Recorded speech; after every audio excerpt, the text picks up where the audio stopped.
Եթե խորանում ենք մսի թեմայի մեջ, խորանանք Սուգար ջան, ինչ ա եղել։ ապացուցված է, որ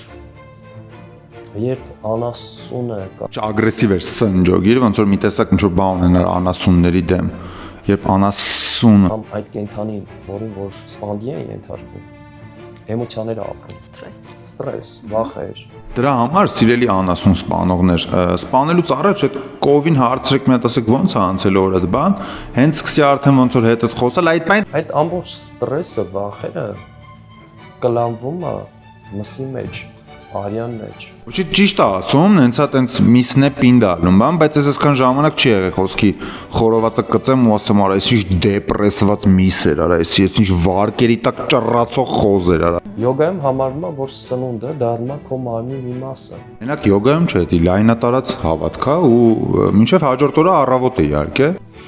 3 մակարդակով ամեն սնունդ ունի 3 մակարդակ։ Well done, medium ու rare։ Մինչալոց նորմալ կասե, պրոստը rare-ը որ նորմալ ասում ես rare։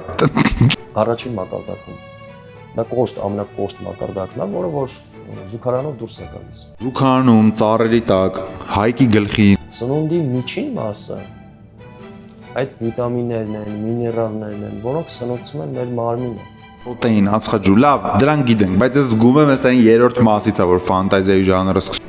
Եվ սնունդի նուրբ մաս գոյություն ունի։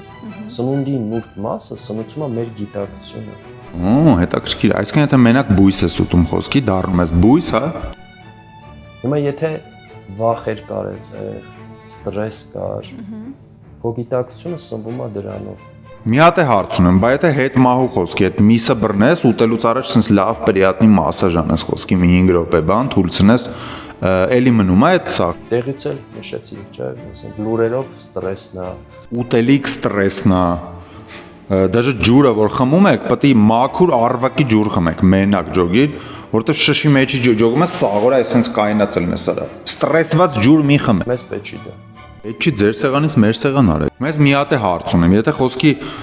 ասենք կովերը իրար հետ բազմանում են ոնց որ այդ ընթացքում որ սպանես, հետո այդ միսը սարքես ուտես, ուզենալու ես կով դոմփես, Այն մարդիկ ովքեր որ օրինակ ասենք յոգայով են զբաղվում, ես շատ անակնկալ նույնիսկ իմանալու որ այդ մարդիկ հուսակ են դարձ։ մի օր գործից գալիս է տուն մեկ էլ բան պարապողնեց մեկը սալյուտ ախապում ես բուսակեր եմ դարձել։ Շատերը նշում են որ սկսել են զզվել Մսից եւ մսամթերքից։ Так что եթե չեք ուզում մսից զզվեք, մի զբաղվեք յոգայով։ Like, follow ու միացիր իմ Telegram-յան։ Ալիքին Funny Moves 47